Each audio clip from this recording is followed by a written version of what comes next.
Fala pessoal, conforme vocês estão vendo aí na tela, essa pequena animação representa a interconectividade entre vários pontos de vários locais em um ambiente. É uma animação, onde essa animação representa o que a gente chama de uma rede local. O que eu quero fazer aqui? Eu quero aproveitar, né? Eu tive uma ideia aqui, aonde o Luiz Guimarães marcou o canal ali no Twitter. E aí eu pensei até em chegar aqui falando logo de cara, falando, pessoal, vamos falar de política? De certa forma, nós vamos falar de política, só que eu queria trazer algumas informações para vocês antes, para vocês entenderem o que vai rolar aqui. Bom, como vocês viram aquela imagem, né? Ela é uma imagem que representa a interconectividade, e a internet funciona dessa forma. Tudo que você puder conectar à rede mundial, você pode fazer isso. E aí é onde entra o que a gente chama de backbone. Vamos começar aqui com algumas informações. O que é um backbone? Né? Backbone é a espinha dorsal da internet, a coluna ou troncal de vários pontos de conexão. Você sabe a espinha do seu corpo, né? Aqui atrás, ela tem várias interconexões. A espinha, ela sustenta todo o peso do seu corpo, sustenta o peso da cabeça, dessa bola de carne e osso aqui, né? E ela não é uma peça leve, tá? A cabeça não é uma peça leve e a coluna, ela sustenta isso. Aí o cara nem sente, né? Que a cabeça dele pesa muito. Se você não sabe disso, faça uma pesquisa e você vai ver qual que é o peso desse membro chamado cabeça aqui. E você nem nota, você mexe para um lado e para o outro, mas dependendo da forma com que você mexe, você pode machucar o pescoço, né? Por causa do peso. Mas a sua coluna cervical, que é o backbone do seu corpo, ela sustenta todo esse peso. E é por isso que nós chamamos alguns tipos de interconexão na internet de backbone, porque ela sustenta toda a transferência, toda a transmissão global de internet, tá? E aqui, ó, qual que é a função do backbone? É conectar as centrais das operadoras de internet aos servidores externos, né, nacionais ou internacionais. Isso é a função de um backbone. Geralmente de forma redundante, né, para evitar que você perca uma conexão, né, e por rotas diferentes, inclusive. De forma redundante e por rotas diferentes, porque não adianta você usar a mesma rota para poder fazer duas conexões na mesma rota, sendo que se aquela rota cair, você tá fora. Mas se você usar rotas diferentes, se por um acaso uma rota cair, a outra permanece segurando a internet para você. Em resumo, trata-se de uma malha continental. Na prática, a estrutura é responsável pelo envio e recebimento de dados entre diferentes computadores dentro ou fora de um país. A rede principal, a espinha dorsal, é dividida em outras para impedir o tráfego e transmissão de dados sejam lentos. Mais à frente, eu marquei, ou seja, seu computador faz parte de uma rede local, que é essa que você está aí dentro da sua casa, conectada à internet, só que passando por um roteador que está conectado à sua operadora, e essa operadora está conectada a uma rede, né, da sua cidade, e essa rede da cidade a um backbone nacional que vai se conectar com redes internacionais via cabo submarino, tá? O primeiro backbone do Brasil, né, foi em 1992, né, chamada de Rede Nacional de Ensino de Pesquisa, RNP, e ela começou ali, ela conectava 10 capitais brasileiras e o Distrito Federal, com capacidade de 64 kilobytes por segundo. Eu poderia continuar aqui, porque tem muitas outras informações aqui, né? Mas aqui a gente fala muito sobre a história da internet no Brasil, tá? Mas inicialmente a rede backbone mesmo do Brasil era só isso aqui. Agora ela está mais avançada, ela está assim, tá? Chegando de 1 gigabit até 100 gigabit, que estava interligando Natal, Campinas, Campina Grande e Recife, tá? Mas imagina, 100 gigabit. Bom, isso tudo por fibra ótica, tá? Beleza, vamos seguir aqui.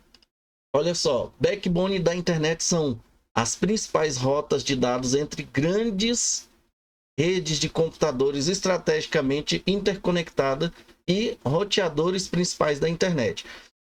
Quais são essas grandes redes de computadores, gente? São 3 principais redes de computadores. Essas aqui, ó, backbone da internet, não é o backbone da sua cidade conectando com outros países, não. É o backbone da internet, que são as principais rotas de dados no mundo, entre grandes redes de computadores estrategicamente interconectadas, né? São 3. Aí, aqui a gente pode ver como que funciona mais ou menos a internet, né? As conexões neurais, né? Do seu cérebro, do seu corpo, né? As conexões nervosas, né? Do seu corpo é parecido com isso aqui, tá? É como se a rede da internet fosse só apenas um pontinho só de interconexão, tá? Dentro de um vasta rede, né, neural. A gente poderia comparar aqui, por exemplo, a um conjunto de neurônios, né? Tá. Ponto de troca da internet. Pontos de troca da internet, ou IXES ou IPX, né? São pontos comuns de redes IP, permitindo que provedores de serviço de internet participantes troquem dados destinados às suas respectivas redes. Os IPX geralmente estão localizados em locais com conexões preexistentes a múltiplas redes distintas, ou seja, data centers, e operam infraestrutura física, switches para conectar seus participantes. Organizacionalmente, a maioria dos IPX são associações independentes sem fins lucrativos de suas redes participantes constituintes, tá? Bom, esse IPX aqui, gente, eu fiz uma pesquisa no Gemini para vocês entenderem o que seria o IPX, que são esses pontos de troca. Existem 3 principais pontos de trocas, que é o que faz a interconexão que eu falei, que fala aqui, ó, né? Que são entre grandes redes de computadores estrategicamente interconectados. São essas 3. Quando a gente faz a pergunta assim, onde fica localizado os 3 principais pontos de interconexão global da internet?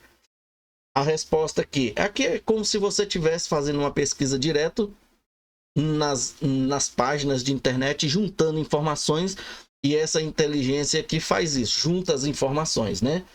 Os 3 principais pontos de interconexão global da internet, também conhecidos como ponto de interconexão, né? São Ashburn, na Virgínia, nos Estados Unidos. Isso é os 3 backbones principais da internet, tá, gente? Este local é um dos maiores centros de dados do mundo, abrigando uma vasta concentração de cabos de fibra ótica e servidores. A proximidade com a capital dos Estados Unidos, Washington, D.C., também contribui para a importância estratégica. Londres, no Reino Unido, a capital britânica é um ponto de convergência crucial para o tráfego de internet na Europa. Sua localização geográfica estratégica e a presença de importantes empresas de telecomunicação fazem dela um Ruby global. Ruby, para quem não entende, é isso aqui, ó. Acabamos de ver, isso aqui é um Ruby. Esse centro dessa rede aqui, ela é que faz todas as interconexões e distribuições. Aí você vai entender o que é o Ruby, baseado no Liquid Ruby da Ripple, né? Que elas anunciaram algum tempo atrás e hoje a gente não sabe se ainda permanece a ideia do Liquid Ruby. Mas um Ruby é um ponto central onde faz todas as interconexões e distribuições de informação. Frankfurt, na Alemanha, outro ponto-chave na Europa. Frankfurt possui uma infraestrutura de internet robusta e uma alta concentração de provedores de internet. A cidade é um importante centro financeiro, o que também contribui para a sua relevância na interconexão global.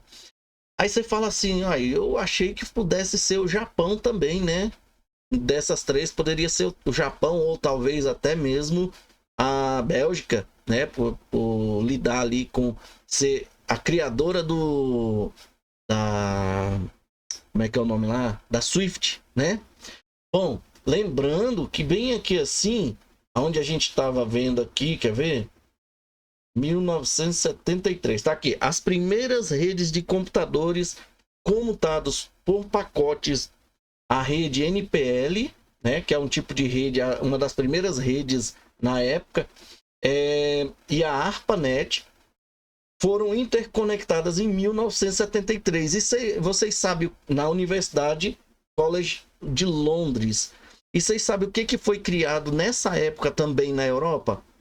O Swift, 1973, na Bélgica, tá? Bom, só para a gente ir amarrando os pontos aí. Esses três aqui são os IPX do mundo da internet, tá? É importante notar que a internet é uma rede descentralizada e dinâmica, com muitos outros pontos de interconexão importantes ao redor do mundo. Esses são os principais.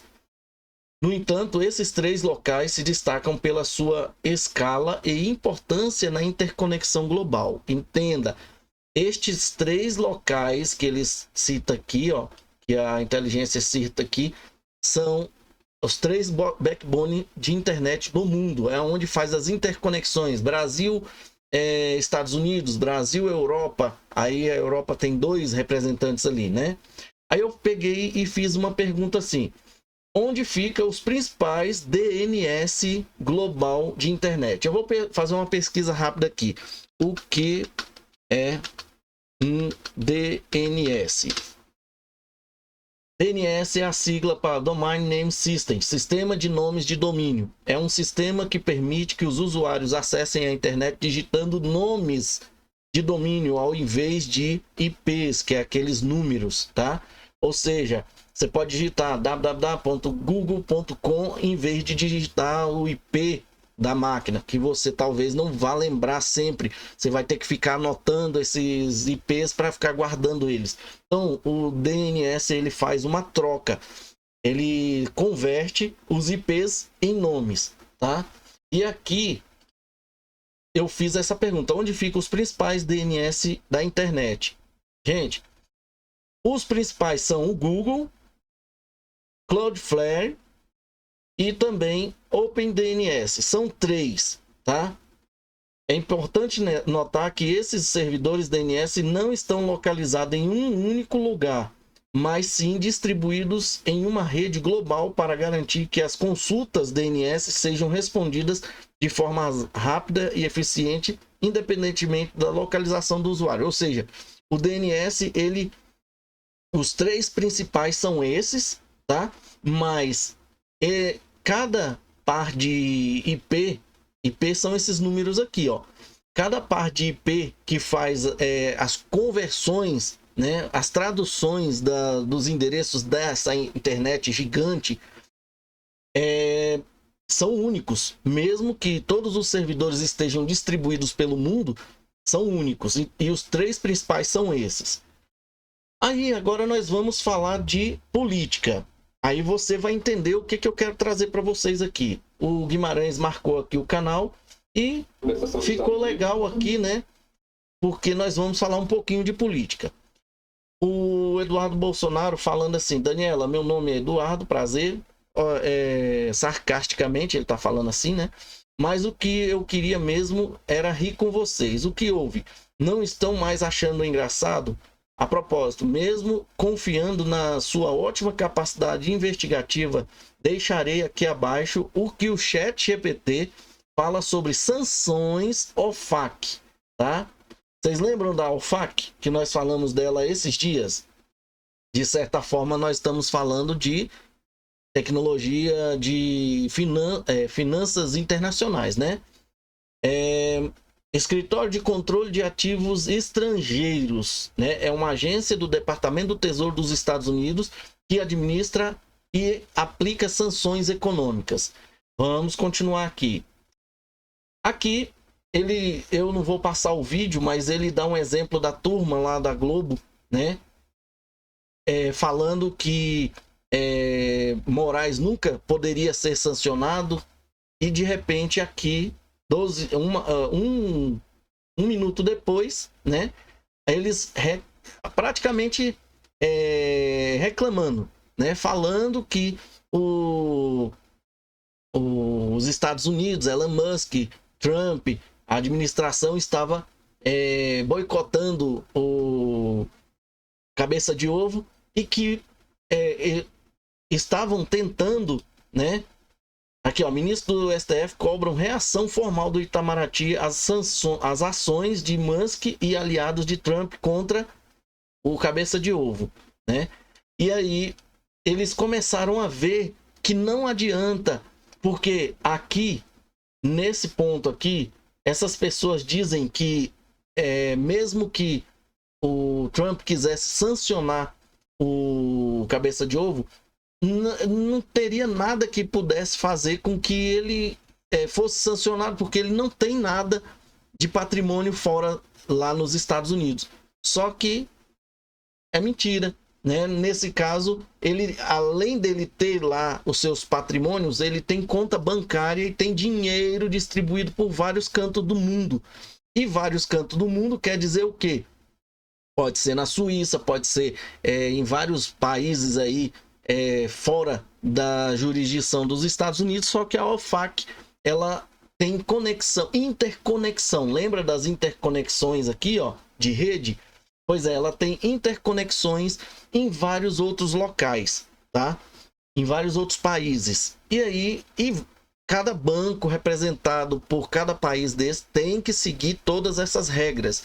Por isso que, aqui agora eu vou olhar para vocês, por isso que quando a gente fala que uma criptomoeda é padrão ISO 20022, não é porque ela é da ISO 20022 ou ela foi construída para ISO 20022. Na realidade, nenhuma delas tinha sido construída para ISO 20022. Mas que ultimamente está havendo muitas alterações, né, principalmente no XRP Ledger, construindo módulos que façam com que é possível verificar, né, as transações de forma transparente, aonde é possível encontrar uma carteira que possa estar ligada a uma pessoa sancionada, até uma pessoa sancionada, né? Por exemplo, preste atenção nisso. Se você não declara imposto de renda no Brasil, existem métodos e formas não de bloquear sua carteira, mas de sancionar você. Como? Pega o endereço da sua carteira e faz com que ela seja bloqueada em algum lugar por aí, né? Qualquer canto. Até mesmo se, por exemplo, o Brasil tiver condições de solicitar bloqueios de sanção pela OFAC, aonde você quiser depositar os seus XRPs ou trocar seus XRPs, vai ser bloqueado, vai ser capturado esses XRPs. Por quê? Porque a OFAC, ela tá lastreada em vários cantos do mundo e vocês vão ver isso aqui. Por isso que eu fui atrás de fazer umas pesquisas antes, para vocês entenderem o que é um backbone de internet e onde está as interconexões. Gente, aí é onde entra a área técnica de gestão de rede.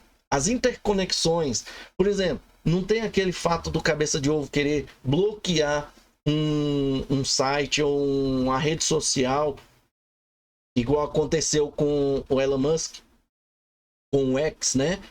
E aí, de repente, o Musk foi lá e mudou um IP. E vocês lembram que eu trouxe aqui para vocês, ó?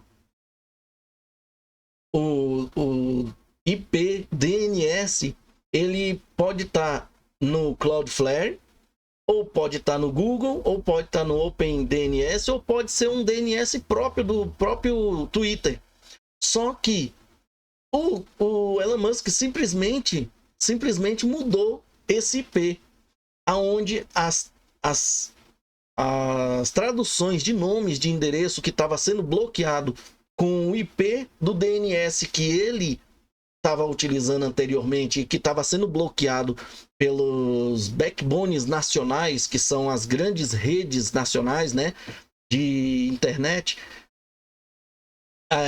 A gente fala até que é os pontos de interconexão interno, que quando entra a transmissão externa internacional, ele é barrado ali nesses backbones nacionais que fazem interconexões internacionais. Aí é barrado ali. Foi só o Elon Musk mudar para esses IPs aqui, ó, que ele saiu do controle das sanções do cabeça de ovo. Por quê? Porque este Cloudflare, ele não deixa que a sua página fique sendo bloqueada por qualquer tipo de bloqueio. Ela pode fazer o bloqueio, mas outras não podem bloquear os IPs da Cloudflare, tá? Bom, vamos lá. Seguindo aqui. Aí ele fala assim, a quem interessar, né? Segue aqui algumas informações que ele pegou lá no ChatGPT. Eu vou abrir eles aqui tudo em outra área aqui para a gente ver as informações em tamanho um pouquinho maior. Eu acho que vai ser melhor assim. Seguindo essa sequência. Tá aqui. Como funcionam as transações internacionais pelo SWIFT? Lembrando que o SWIFT é o backbone global de transações transfronteiriças pelo mundo, tá, gente? Lembra? Por que eu trouxe o que era um backbone aqui para vocês entenderem? É a espinha dorsal financeira, a espinha dorsal das transações financeiras no mundo. É um sistema, a SWIFT é um sistema de comunicação global utilizado por bancos e instituições financeiras para enviar mensagens seguras relacionadas a pagamentos internacionais. Mensagens seguras. Gente, o que são essas mensagens? É para falar assim, cabeça de ovo está enviando ou está retirando um dinheiro de um banco na Suíça e quer transferir para o Brasil. Porque ele está achando que ele pode ser sancionado pelos Estados Unidos. É um exemplo, não é essa mensagem não, tá? Eu estou falando assim no meu palavreado.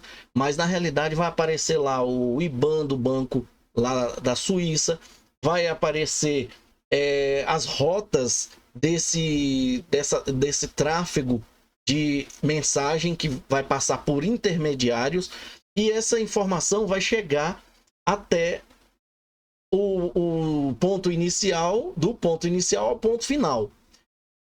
E se o cabeça de ovo ainda não estiver sancionado, ele consegue fazer as transações normalmente. Mas olha só. Então vocês viram aqui que é um sistema de comunicação global utilizado por bancos e instituições financeiras para enviar mensagens seguras relacionadas a pagamentos internacionais. Ele não movimenta dinheiro diretamente, mas facilita a troca de informações sobre essas transferências entre bancos. É só mensagens. É como funciona a RippleNet. É só mensagens. Quem controla o SWIFT? O SWIFT é uma cooperativa privada sem fins lucrativos, sediada em La Ruppe, na Bélgica, e controlada por seus próprios membros. Quais são esses membros? São pelo menos uns 200. Desses 11 mil são os 200, que são bancos e instituições financeiras de diversos países. Tá vendo? que são bancos e instituições financeiras de diversos países, que é membro dessa SWIFT. Lembra quando eles estavam montando a R3 Corda, que a JP Morgan, Santander, HSBC, tudo estava lá, e de repente alguns deles se afastaram porque disseram, a R3 Corda veio dizer que não era necessário fazer o que eles poderiam fazer com banco de dados utilizando blockchain, não era necessário. Aí o JP Morgan saiu fora, né? Apesar de ser uma entidade independente, está sujeita a regulamentações internacionais e a influências de órgãos como o Banco Central Europeu, Banco Nacional da Bélgica e órgãos reguladores do SWIFT. Sujeitas também ao G10, grupo de bancos centrais de grandes economias, governos e sanções internacionais, por exemplo, Estados Unidos e União Europeia já bloquearam o acesso ao SWIFT para bancos russos, né? Só para complementar aí. Onde ficam os supercomputadores que executam as operações do SWIFT? O SWIFT opera sua infraestrutura crítica em 3 principais centros de dados localizados. Gente, 3. Geralmente tudo que eles falam é 3. São 3 principais backbones globais de espinha dorsal, como nós vimos ali, Suíça, Estados Unidos e Alemanha. Os 3 backbones principais de tradução de nomes, que provavelmente não dá nem para dizer qual país, mas tem vários países. E aqui a mesma coisa, a rede backbone do sistema financeiro atual, legado, é o SWIFT. E ele opera a sua infraestrutura crítica em 3 principais centros de dados: Estados Unidos, Europa e Suíça. E diretamente aqui na Holanda, Zurique e Virgínia, né? Quando você faz uma compra em um site estrangeiro como o Amazon dos Estados Unidos ou AliExpress da China, usando o seu cartão de crédito, a transação não passa diretamente pelo SWIFT, mas pode envolver sistemas internacionais de liquidação que se conectam indiretamente ao SWIFT. Vocês estão vendo? Aquele caso porque um banco está conectado ao JP Morgan e o JP Morgan está conectado a tal instituição que é parceira da Ripple. Vai passar pela Ripple, né? Se você estiver no Brasil e for alvo de sanções do OFAC, do Departamento do Tesouro dos Estados Unidos ali, né? Suas compras em websites internacionais como Amazon, AliExpress, Shopee, Shein pode ser bloqueadas por vários motivos. 1. Os cartões emitidos por bancos que seguem sanções da OFAC, mesmo que seu banco seja brasileiro, se ele tiver relações com bancos internacionais ou utilizar redes de pagamentos globais como Visa, Mastercard, American Express, que são alguns dos donos da SWIFT aí, tá? Esses são um dos membros da SWIFT. Há uma grande chance de seu cartão ser bloqueado para as compras em sites estrangeiros. Isso ocorre porque essas bandeiras seguem as sanções do OFAC, impedindo transações associadas a indivíduos ou entidades sancionadas. E por fim, empresas internacionais obedecem sanções dos Estados Unidos.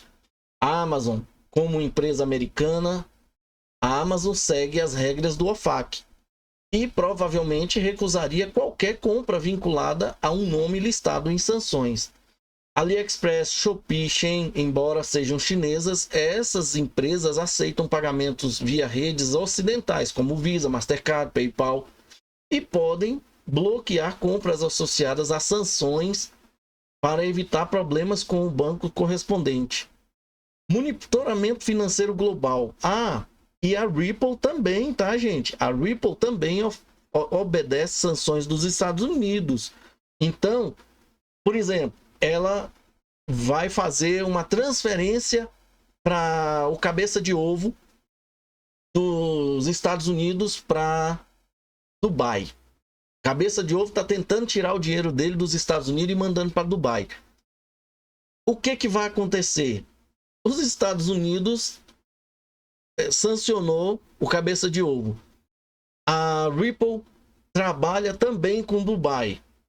Então, na hora que ele fizer o envio de mensagens ISO 20022 dos Estados Unidos para bancos lá em Dubai, antes de chegar a mensagem lá, ele já está sancionado, ele não passa ali. Você entendeu? Acabou ali mesmo. Então, nem se o cabeça de ovo quiser receber XRP, Bitcoin, Ethereum, qualquer outra criptomoeda ou dinheiro fiduciário dos Estados Unidos para Dubai, esse dinheiro não vai ser transferido. Lembrando que a RippleNet é a mesma coisa do Swift em termos de envio de mensagem. Eles não realizam o pagamento no mesmo tempo da mensagem. Eles só executam o pagamento quando a mensagem foi consolidada, tá? Nos dois pontos. Terminou, eles já liberam o pagamento, se for por cripto ou não. Agora, se tiver aviso de sanção, aí, meu amigo, parou ali mesmo. E o monitoramento financeiro global? Empresas financeiras internacionais utilizam sistemas como Swift, FATF, Ripple, R3 Corda, vamos dizer assim, né? Aquele outro lá da Europa, né? Deu um branco aqui agora. Eles todos, né, utilizam esses tipos de tecnologia aqui, esse tipo de sanções, né, que é anti-lavagem de dinheiro, para rastrear e bloquear transações ligadas a pessoas sancionadas. Aí, saca comigo aqui uma coisa. Se o cabeça de ovo quiser fazer algum tipo de transferência, vamos dizer que eles têm uma ligação forte com a China. A China está mais distante dos Estados Unidos, né? Então vamos fazer o seguinte: eu vou transferir meu dinheiro que está nos Estados Unidos e vou mandar para a China, que a China é brigada ali, tem aqueles problemas com os Estados Unidos. Só que quando ele fizer isso e ele fala assim, eu vou mandar, não vou nem mandar para o XRP, porque o XRP tem uma grande ligação com a Ripple. Vamos mandar para lá com Ethereum, com Bitcoin, que aí a gente não consegue, aí não vai acontecer nada lá, né? Assim, vamos usar essa técnica usando a Swift, a Ripple, por exemplo. A mesma coisa vai acontecer. Na hora que identificar, né, vai estar sendo marcado lá como lavagem de dinheiro, ou pessoa sancionada, ou empresa sancionada, tá? Ah, eu quero transferir dinheiro do cabeça de ovo para um parente ou uma pessoa próxima para disfarçar que é ele que está recebendo. Independente disso, gente, qualquer transação que o cabeça de ovo fizer vai ser barrada, tá? Bom, pessoal, era isso que eu queria trazer. Vocês viram aí as redes backbones do mundo, né? Estão totalmente interconectadas entre si. Não só a rede de internet, tá? Mas principalmente a rede backbone daqui da Swift, tá? E o maior exemplo disso está aqui. Eduardo Bolsonaro dando uma aula, né? Claro, dando uma aula sim, trazendo informações relevantíssimas para a política brasileira, mas para nós que estamos acompanhando aqui assuntos relacionados às finanças globais, né? Para entender melhor como que acontece uma sanção, né? E você vai ver aí que se uma blockchain não tiver recursos lá para poder você criar um aplicativo que conecte a várias informações que ocorra dentro do blockchain, você nunca vai conseguir saber de quem é aquela carteira. Ah, lembrando um negócio que eu tava para falar aqui, até esqueci. Se o cabeça de ovo nessas mensagens, vocês lembram que as mensagens ISO 20022 veio para juntar sistema financeiro fiat com o digital criptoativo? Pois é, esse foi o principal fato. muita gente fala assim, porque o ISO 20022 veio para as criptomoedas. Não, eles colocaram, inclusive a Ripple participou disso desde o início, eles colocaram locais, né, espaços de preenchimento de mensagens relacionadas à criptomoeda para poder fazer transações transfronteiriças usando criptomoeda. Vamos supor, lá o cara seleciona Bitcoin, e aí na lista, né? Clica lá, aparece uma lista, ele Bitcoin. Ele vai ter que colocar um endereço da carteira que ele vai usar. Acabou. Aquela carteira vai ser monitorada o resto da vida, até que as sanções acabem. Vou colocar uma do XRP aqui. Acabou. Por quê, gente? Você pode pegar aquele endereço e ir lá para o blockchain. Em vez de digitar o endereço, você só coloca o nome. Cabeça de ovo. Quando você abre o aplicativo e acessa o DLT, né? Porque vai ter que conectar por API, ele vai fazer o papel disso aqui, ó. Ele vai fazer o papel disso aqui, ó, de tradutor de nome. O que acontece? Ele traduz o seu nome, tá? O endereço da sua carteira para o seu nome. A gente chama isso de alias, tá? Nesse ponto aí de converter caracteres, né, criptografado, como é uma chave pública, que é a carteira, o endereço da conta, para um nome.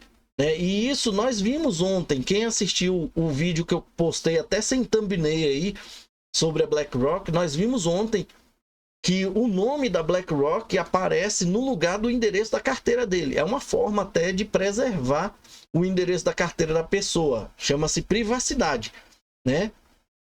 Porque você não vai ver o endereço da carteira quando for feito um relatório. Você vai ver o nome da pessoa, tá?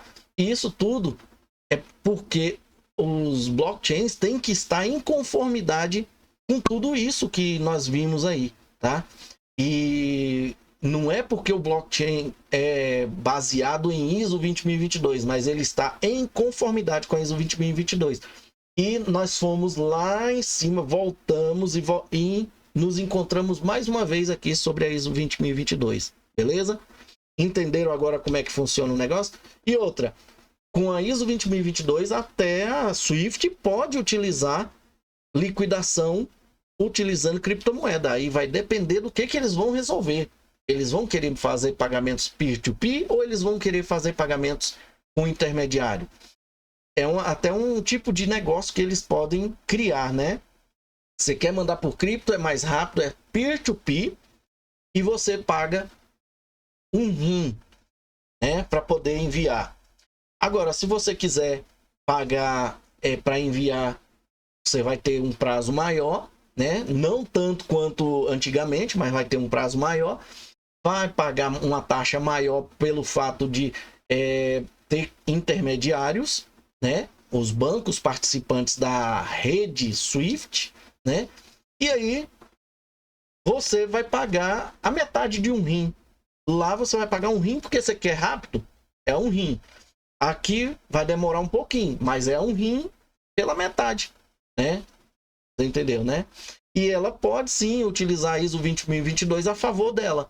Ela pode inclusive utilizar o Ethereum, que é a moeda preferida da maioria desses bancos que são praticamente donos da rede Swift aí, tá bom?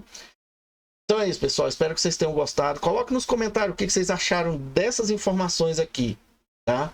Muito obrigado, fique com Deus e até a próxima. Chegamos ao final de mais um vídeo. Agora, se você quer se sentir parte dessa família chamada BitCrypto e gostou do vídeo, considere deixar um like. Deixe também o seu comentário aqui no vídeo para a gente saber o que você achou da informação e deixe também alguma informação que você queira aí. Participe, você faz parte do canal. Compartilhe o vídeo para que outras pessoas também tenham essa informação. Não guarde a informação só para você. Se você ainda não é inscrito no canal, considere fazer parte da família BitCrypto, se inscrevendo e aproveite e ative o sininho para você receber notificações dos próximos vídeos. Muito obrigado e até a próxima.